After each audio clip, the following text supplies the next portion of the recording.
With the transfer portal updates that are coming to college football 26, not only will the transfer portal be more realistic in your dynasty modes, but you can also make that thing as crazy as you'd like it to be. Let's talk about it.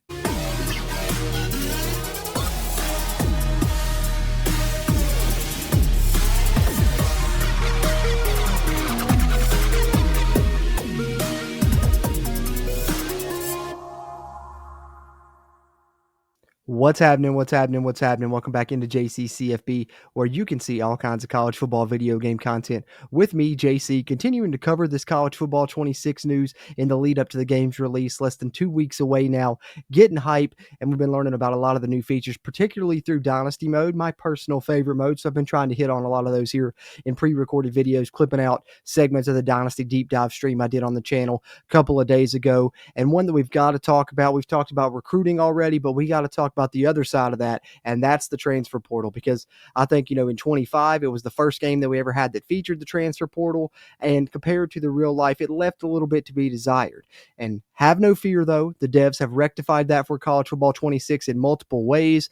The default settings, the transfer portal will be a little bit crazier already, with more players potentially able to leave your squad, more players leaving the CPU squads, but you can make it as realistic and close to real life as you'd like, make the transfer portal as wild as you want with some fun slider settings and a lot of stuff that they've put into this game to yet again put the control into your hands when it comes to dynasty mode. Make this customizable, transfer portal super customizable, just like a lot of the other features that they've added to the game. And I think that this year's transfer portal will be a hell of a lot more fun than last year's, and probably especially in your online dynasties and such like that. So that's what this video clip's coming from. We're going to dive into everything you need to know about transfer portal, what's been upgraded, how it's going to function in college football 26. But before we get to that video, just want to take a second to remind you guys, if you haven't already, you should definitely hit that subscribe button, man. You're going to get these videos straight into your feed. You're going to stay up to date on all the news for the college football video game and have a bunch of fun gameplay content coming your way once the game releases. So if you're a fan of the college football video game, definitely recommend it, and that would help us continue to grow the channel here. And another way you can do that is just by hitting that thumbs up button. Help us out with that crazy YouTube algorithm. Help this video find more college football fans like yourself. And if you're a huge fan of the college football video game, definitely suggest, if you're able, to hit that join button down there in the video description or over on the YouTube channel homepage. Become a CFB Sicko channel member here to the JC CFB channel. You're going to get exclusive access to custom emojis, badges, priority in the comments, and then of course members only live streams once we get that built up, a weekly college football recap show once the season rolls around, and probably most importantly for you guys is mini schemes for my offense in college football 26, playbook tips, things like that. So if you're able, we'll definitely appreciate that. Helps keep this mic recording and that camera rolling, and we thank our channel members here on JCCFB. But with no further ado, got that bit of housekeeping out of the way, let's dive in here. Let's talk about transfer portal in college football 26 dynasties. And here we go, some portal upgrades. Some schools see a mass exodus, others stay almost completely untouched. That's the unpredictability of the modern transfer portal. In CFB 26, they've pushed to fully capture the essence and chaos that defines this era of roster movement. 25 laid the groundwork, but this year they wanted the portal to feel authentically unpredictable, forcing tough decisions around team retention, roster construction, and win now urgency. Now you can expect to see a consistent pool of around 2,000 players entering the portal. As part of this rebalance, they've also changed how they assign star ratings to transfer prospects. In 25, players were assigned their star rating based on their overall. Now star ratings more heavily influenced by a player's position and class year. For example, 85 overall freshman quarterback, we scored higher than an 85 overall senior guard. Makes sense. The portal isn't just a mechanic, it's a philosophical choice. Do you build for the future with high school talent or lean into immediate impact veterans from the portal? It's a real-world debate playing out across CFB. Programs like Colorado have leaned heavily on the portal, flipping their rosters. Meanwhile, schools like Clemson have been committed to developing through high school and long investment. In 26, both paths are viable, and each one comes with distinct trade-offs.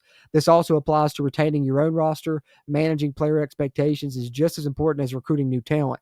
In today's game, players want more playing time, more exposure, and alignment with their goals, and sometimes those change over time. So that's probably when they're going to talk a little bit about the dynamic deal breakers here now. And there we see a screenshot of the recruiting screen there in the transfer portal. Looks like Jeremiah Smith's in the portal there in this screenshot. They got a lot of good players in the portal. Look, Arch Manning in the portal. That's funny. So I like some of these screenshots. Lagway in the portal. Deal breakers.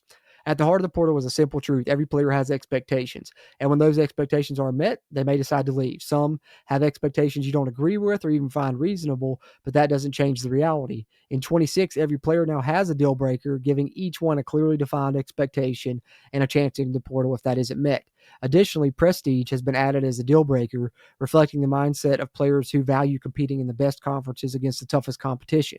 They've also redefined the playing time deal breaker to better reflect the realities of roster management. And 25 players with a deal breaker evaluated their depth chart projection over the next 4 years. This helps simulate situations where a starter could see a highly rated freshman coming in and anticipate losing their job, but it missed an important piece: cases where a lower rated player was actually logging significant snaps. So if that player was contributing week after week, the system still saw them buried in the depth chart purely based on overall rating. In 26, playing time is a little bit different now. It factors in snaps played, ensuring that players who are actually seeing the field get properly valued, regardless of where they sit on the depth chart.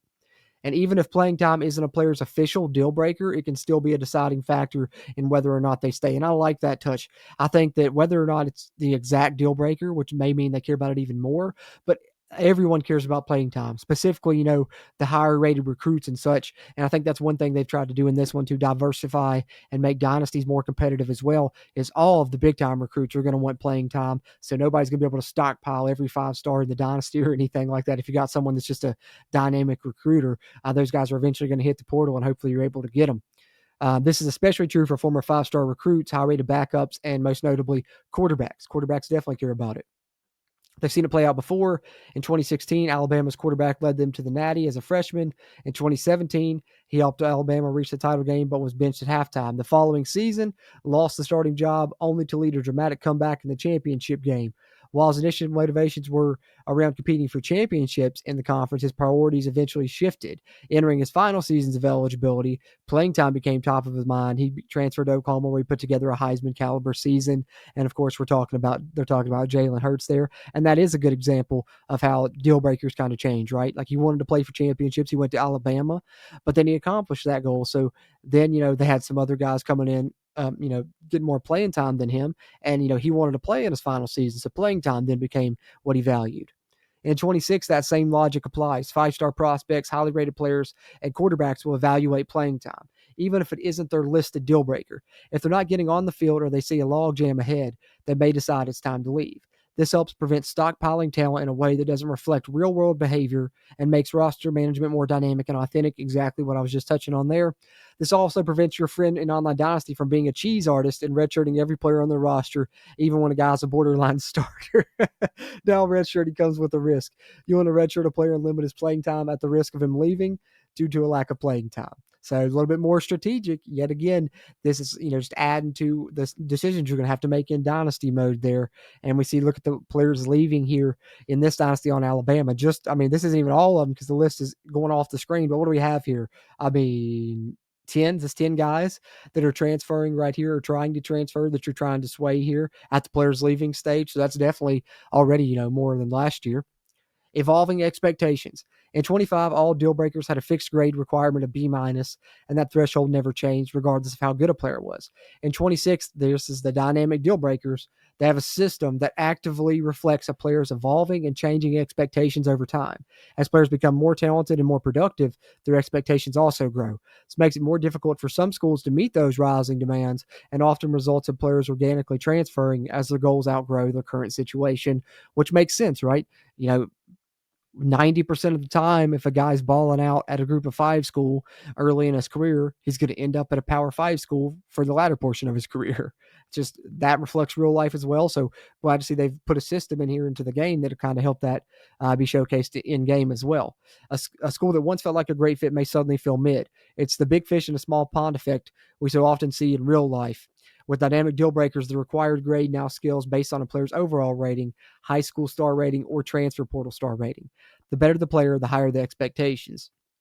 And of course, they give an example here where they're talking a little bit about, looks like Nico Valea here they're talking about there with that example that they're talking about with that one. But, I already provided a real life example talking about group of 5 to power 5, so we don't need to read through the example there. Let's move on here and take a look. And then we see how you build your coach and staff can significantly impact your ability to manage the evolving player expectations and retain the roster. To help with evolving player expectations, you can purchase the lower the bar ability in the strategist archetype.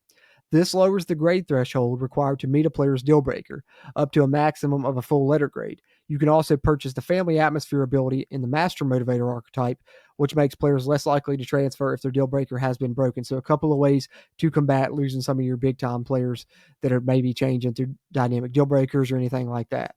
If a player decides to leave, abilities with the program builder archetype can help. Gift of Gab will give you additional persuasion attempts there at the player's leaving screen, as we were talking about. Then the roster retainer ability will increase your chances of persuading a player to stay. And then full refund, get an additional persuasion attempt if one of your attempts is successful. That's pretty cool. So if you do convince somebody to stay, get an extra attempt. That's cool.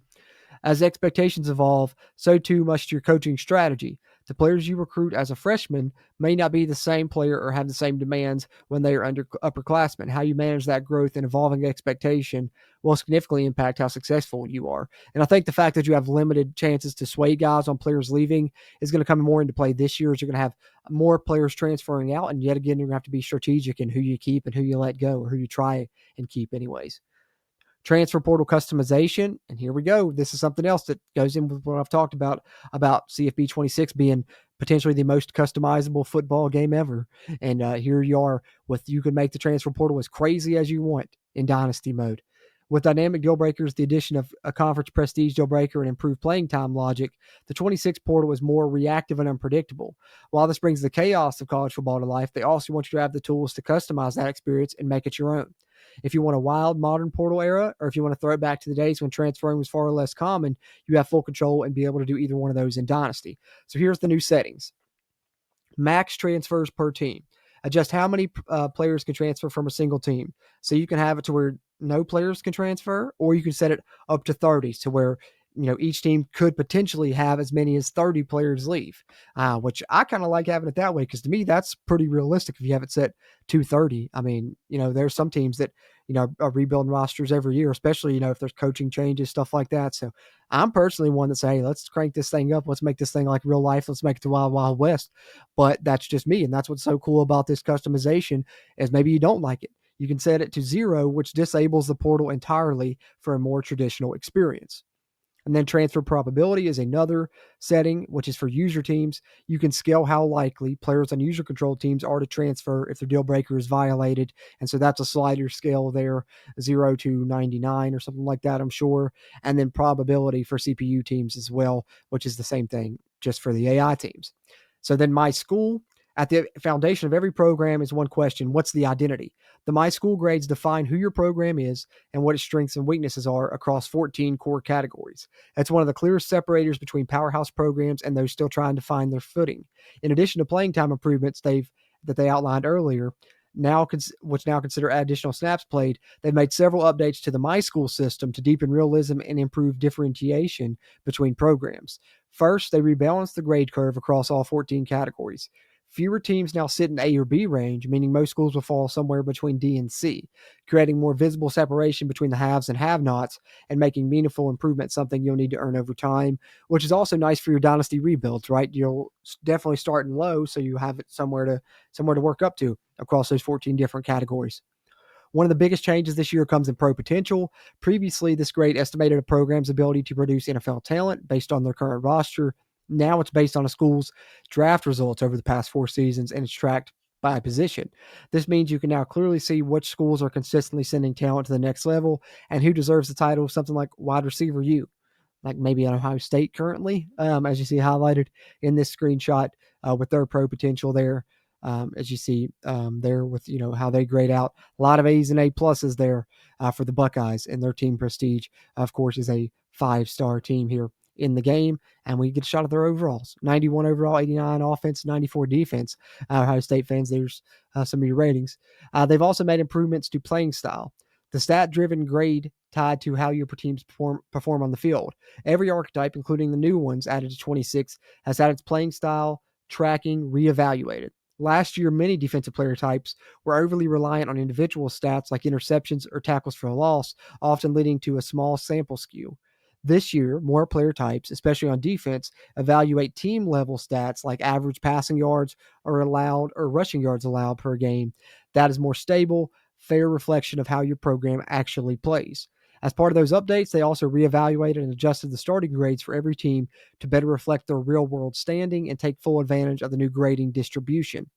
So there it is. A lot of good info there on the transfer portal. And I think all of these updates, particularly the sliders and how you're able to make it, as crazy as you want to, as I said there in the thumbnail of the video and in the opening of the video, I guess I should say, but in the thumbnail, what I did highlight was that you have 5-star transfers now. It looks like, at least at times last year. I don't know about you guys, but I don't think I ever saw a 5-star in the transfer portal. Even the highest rated players were only going up to 4-star. So the way that they talked about, changing the way that they rate those transfers probably plays a factor in that. But I think this is all positive news for Dynasty mode and positive news for the transfer portal in college football 26. But that's just my opinion. Would love to hear yours. Drop it in the comments section down below. Appreciate those interactions as I continue to try and grow the JCCFB community. And another way you can help with that before you head out, hit that thumbs up button, help us with that algorithm, and be sure you're subscribed here to the channel. Why not get these news updates straight into your feed and get a lot of fun gameplay content coming your way once the game is released? I'd really appreciate that,